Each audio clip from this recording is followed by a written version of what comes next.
Muito bem, meus amigos do Café com Velocidade, chegando com mais um Café Expresso aqui para vocês, nesta semana muito especial em que a gente comemora os 1000 GPs da equipe McLaren.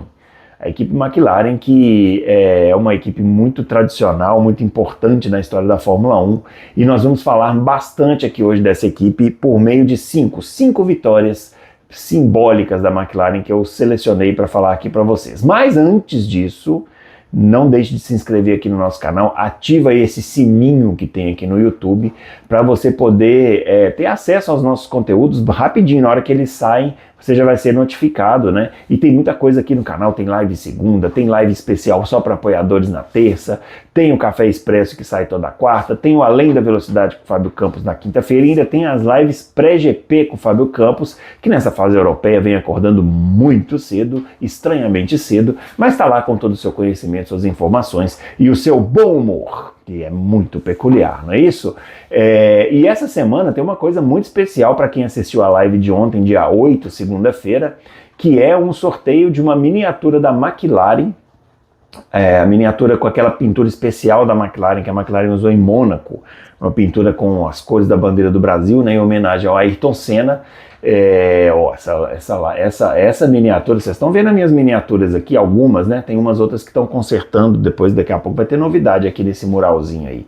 Mas dessa aí eu não tenho não, essa é muito rara e você pode ter na sua casa. Para isso basta fazer um Pix pro Café com Velocidade, tá aparecendo a chavinha Pix aqui embaixo, e você faz esse Pix, você concorre você pode fazer o seu Pix até a segunda-feira, dia 15, às 19 horas. É o horário limite aí. E o sorteio vai ser na live do dia 15, que a gente vai fazer, né? A live tradicional aqui do Café com Velocidade às segundas-feiras, a live pós-GP da Espanha, que é nessa semana, no domingo, aí no dia 14. E aí no dia 15 a gente vai fazer a live e vai sortear entre aqueles que mandaram o Pix aqui para o canal do Café com Velocidade. Muito bem, pessoal, vamos começar o nosso assunto aqui, o nosso tema, né? Vamos falar da McLaren, né? Essa equipe que foi fundada em 1963, mas somente estreou na Fórmula 1 em 1966, né? Foi fundada pelo Bruce McLaren, que era um neozelandês. E ele venceu, né, com a equipe a primeira corrida em 1968 na Bélgica, a primeira vitória da McLaren. E eu selecionei aqui, pessoal, 5 vitórias que eu considero muito simbólicas nessa trajetória aí da McLaren, de muitas vitórias, muitos títulos, né? Aqui para nós, aqui no Brasil, especialmente, porque metade dos nossos títulos foram conquistados com a McLaren. Nós temos 8 títulos aqui no Brasil, 4 foram pela McLaren, os 3 do Ayrton Senna e 1 do Emerson Fittipaldi.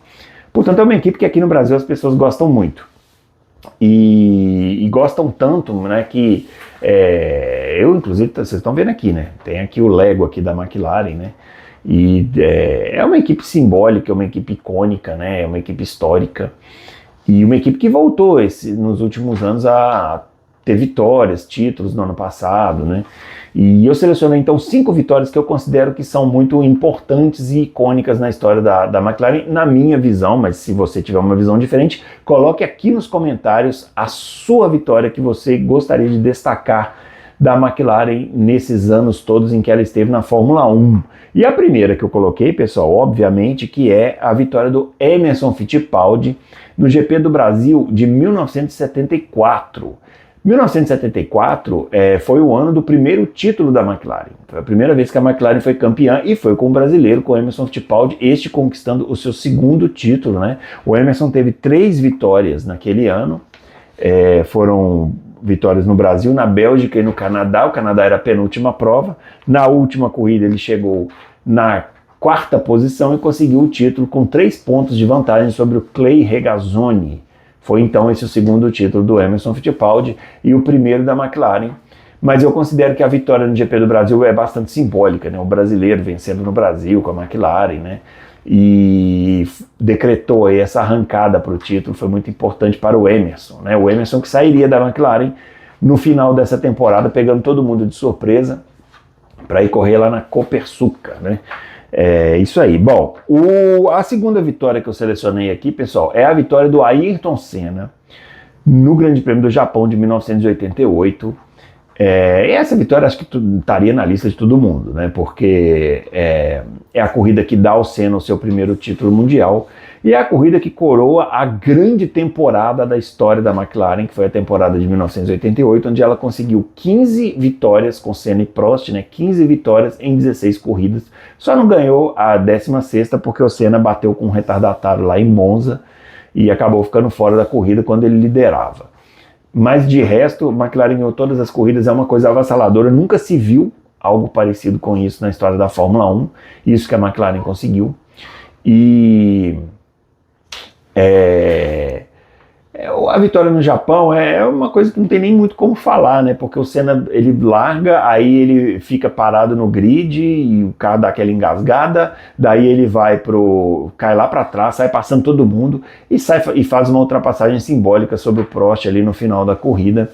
E eu acho que essa vitória, ela simboliza não apenas o título, a coroação da temporada, como simboliza essa rivalidade entre Senna e Prost, que é uma das maiores da história da Fórmula 1, que é o que tornou a McLaren um símbolo da Fórmula 1, né? Esse carrinho aqui, ó, que vocês estão vendo aqui, ó, né, que aqui temos a réplica em Lego, né, se tornou um verdadeiro ícone, talvez o maior ícone da história da Fórmula 1, essa pintura aí da Marlboro e tal, ficou uma coisa realmente muito no imaginário das pessoas, muito por causa dessa rivalidade, né? Eu acho que, inclusive, desmentindo essa conversa de que rivalidades fazem mal. Não, não fazem. Rivalidades fazem muito bem para o esporte, para os pilotos, para a equipe, para todo mundo, né? E o que a gente mais quer é rivalidade. Acho que Senna e Prost, claro, teve excessos, né? Ou foram cometidos excessos aqui e ali, mas a McLaren jamais deixou de ser campeã por causa da rivalidade entre os pilotos. Bom, a terceira vitória que eu coloquei aqui, essa é pra mim, tá? Eu selecionei do meu gosto pessoal aqui, porque ela sei lá, cara, essa vitória é uma coisa que não dá muito para descrever, que é a vitória do Ayrton Senna no GP do Brasil de 1993, que eu considero mais legal do que a de 1991, porque essa vitória do Senna em 93, ela meio que traz pra gente uma noção de que o esporte naquela época, o piloto ainda podia fazer diferença.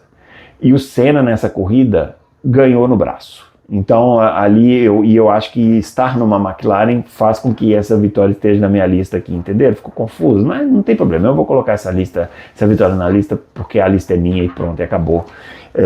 Aquela imagem do Senna sendo carregado pelas pessoas no final, para mim é uma das coisas mais impressionantes do esporte, e se eu fosse fazer um livro sobre Fórmula 1, essa foto estaria na capa, porque é incrível aquilo, né? Assim, a reação do público, a forma como eles tiram cena do carro, levantam, né? É muito sensível, você desperta muita coisa, assim, e não só na gente que é brasileiro, acho que todo mundo, né? Todo mundo ficou meio impressionado com aquela corrida, né? Quem não se lembra, as Williams já era um carro sensacional, incrível, maravilhoso, mas aí cai uma chuva torrencial em Interlagos, o Senna ainda sofre uma punição, volta, faz uma ultrapassagem em cima do Damon Hill, que é coisa de cinema, e enfim, ele ganhou no braço, e essa corrida nos lembra que a Fórmula 1 já foi assim, né? A gente já pôde torcer para um piloto, né? Assim, independente do carro em que ele estava, ele podia em algum momento fazer a diferença, e essa foi uma corrida que simboliza isso. Bom, quarta vitória da minha lista é o GP do Japão de 1998, vencido pelo Mika Hakkinen, que é um título, né? O Mika Hakkinen vence o campeonato ali, e é um título que simboliza um fim de jejum que era muito importante para a McLaren, porque a McLaren perde o Senna em 1993, no final de 1993, o Senna vai para a Williams, e a McLaren fica ali, né, cara, claudicando ali, né? Aí ela fecha com a Peugeot, não dá certo, aí vem a Mercedes, começa a parceria, mas no começo muito difícil, carro quebrava, aquela coisa toda, a McLaren vai ficando meio coadjuvante ali. Em 98, eles com Adrian Newey, né, fazem um carro espetacular, né, um carro revolucionário, tinha um sistema de freio lá muito diferente e tal, e o Mika Hakkinen faz um ótimo campeonato, vence ali no final, né, no Japão. Ele já tinha uma resistência do Schumacher, que já estava na sua terceira temporada de Ferrari, mas o Hakkinen vence aquele campeonato, e eu acho que essa vitória no GP do Japão é bem simbólica, assim, ele meio que recoloca a McLaren num patamar que ela sempre mereceu estar, né, como equipe grande. E a última vitória, talvez vocês vão estranhar, né, por que essa vitória está na lista? Eu vou explicar, e tem um pouco a ver com o que a gente vê na McLaren hoje. O GP dos Estados Unidos de 2007, que é aquela corrida, é a segunda vitória do Lewis Hamilton na carreira, e é aquela corrida em que o Hamilton fica com o Alonso fungando no cangote dele a corrida inteira, o Alonso tentando passar desesperadamente, o Alonso começa a reclamar com a equipe, começa a passar perto de um muro ali para poder tal, né, fazer ali um movimento ali para reclamar mesmo, fica jogando no rádio, xingando e tal, e a equipe não cede, né, não faz o jogo de equipe que o Alonso queria naquela altura. Existiu uma configuração de Alonso primeiro piloto, Hamilton segundo piloto, que não se concretiza na prática, porque essa temporada de 2007 é uma daquelas temporadas que confirma uma coisa que eu sempre falo nos meus comentários, que é contrato não segura piloto, né? O Hamilton é contratado para ser um jovem aprendiz ali com o Alonso na McLaren, mas o cara era um monstro, né? E aí não tem contrato que segure um cara desse, né? E essa vitória do Hamilton eu acho bem simbólica. O Alonso tem só uma chance de ultrapassagem, o Hamilton defende a posição, e aí fica mais bravo ainda, né? Que é bem legal, né? E depois eles vão pro pódio, aí o Alonso vai ali com a bandeirinha e tal. E por que eu acho que isso vale para o que a McLaren passa hoje? Porque a McLaren hoje é outra coisa, né? Com essas papaya rules aí que a gente viu em 2025, que são nada mais, nada menos do que uma coisa absolutamente anti-esporte, né? Porque ela transformou dois bons pilotos em amiguinhos inseparáveis, né? O Oscar Piastri e o Lando Norris, né? A ponto de Oscar Piastri, por exemplo, abrir mão de vitórias, abrir mão de pódios e segundos lugares para poder deixar que o seu companheiro não seja prejudicado, e no final perdeu o campeonato também por causa disso, né? E eu acho que essa disputa do Alonso com o Hamilton, ela pode até não ter sido boa para a equipe, porque a equipe acabou não ganhando o título no final do ano, né? Mas foi bom para nós. E o que interessa é o público, né? Assim, a gente sempre tem que lembrar que o público tem que estar em primeiro lugar. E eu acho que lá em 2007 a McLaren teve essa percepção, coisa que ela não tem hoje. Não é isso, pessoal? Foi essa então a minha listinha de vitórias. Se você tem alguma que você se lembra, deixa aqui nos comentários. Não se esqueça de fazer o Pix para concorrer à miniatura da McLaren na próxima segunda, dia 15. O Pix tem que ser feito até às 19 horas do dia 15.